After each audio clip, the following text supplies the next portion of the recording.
Santino!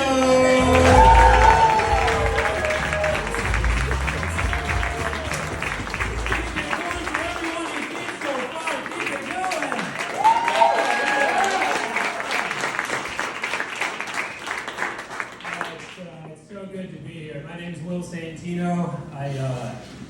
This was embarrassing, guys. Earlier today, I accidentally said woo-hoo out loud. It was my fault, though. I went down a slide. It's so good to be here. It's a great show. It's honestly a relief to be on a show, the theme of which is just, everybody's new at it. It reminds me of like when I got a job at a restaurant as a server, and I started every single interaction with, "Hi, welcome to Poly Ice Pizza. Just so you know, it is my first week." You just do whatever you wanted after that. It's like, "Oh, you wanted Pepsi? I got you breadsticks. Is that gonna Oh, breadsticks in the Pepsi? I don't know what I'm doing. It's my first week." And I did say that for 6 months. No, it's good.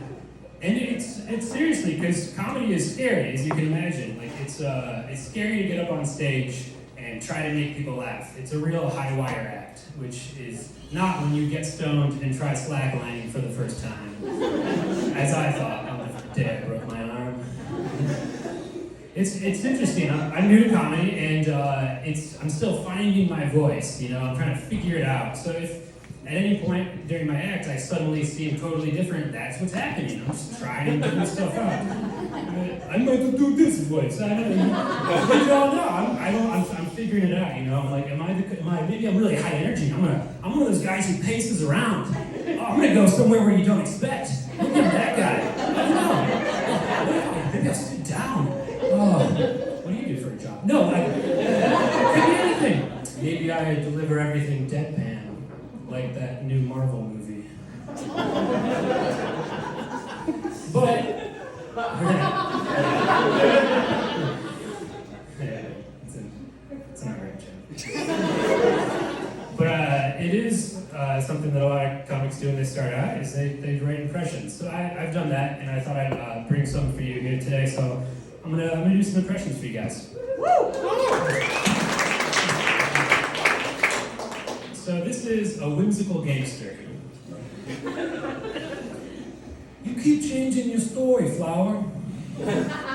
So I'm gonna ask you one last time. Does she love me?"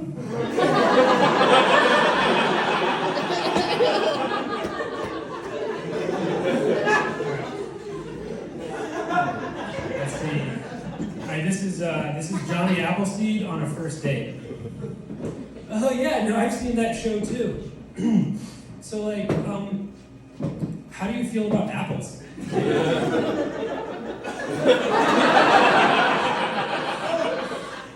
That's kind of his thing. I mean, like, he's got to bring it up at least once, right? Like, so just so you know, my entire personality is apples.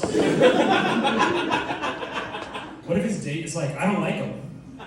And he's like, "Oh, I think they're kind of cool."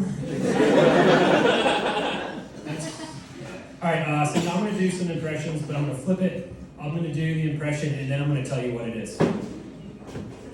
Let's see here. Oops, fuck. That's a mime who sucks. All right, one more. This is a new one.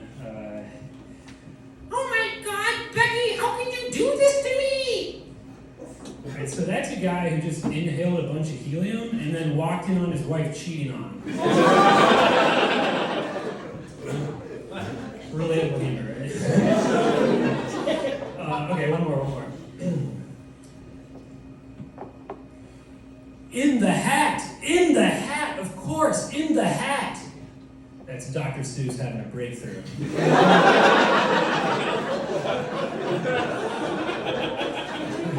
Those are all my impressions for you tonight.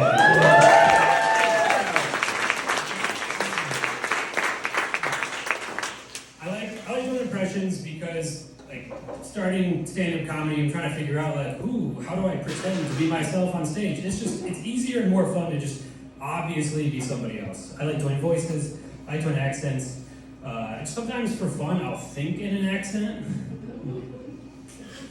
That was Italian.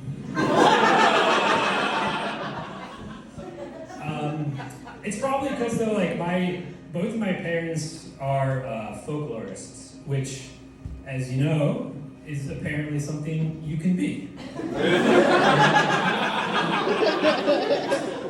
So they study the lore of the folk. And so I traveled around with them a lot as a kid to weird places. And for instance, I lived in Ireland when I was like 2. And apparently I had an Irish accent until I was 6. Which I know, I'm so sad that I lost it. I wish I had the Irish accent. I checked, it's the best accent. My favorite word in the Irish accent is ting. Like, here's the ting.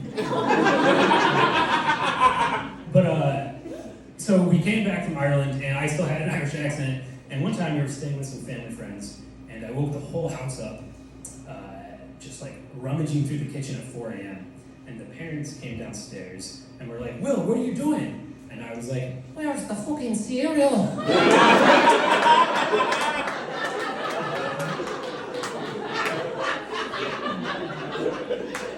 I went and lost that accent. Ooh. Stupid little kid. No, it was cool. It was weird. My whole family lived in Spain when I was in 5th grade. And me and my siblings didn't speak any Spanish. My parents didn't speak any Spanish, so they told us, if somebody starts talking to you in Spanish, just say, no hablas español, which does not mean I don't speak Spanish. And does mean you don't speak Spanish. So just picture me as a 10-year-old walking around, you don't speak Spanish. The one time I actually remember it happening was in a museum, and I was like way too close to the painting, just like, whoa, what's that? And the museum guard came up and was like, perdóname, or whatever, and I was just like, you don't speak Spanish.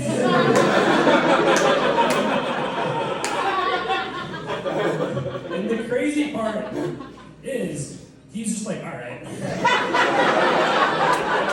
I'm not gonna argue with this kid. It's like a Jedi mind trick. No song, no droids. And yeah, Spain was crazy, man. Bonkers. España, that's what they call it there.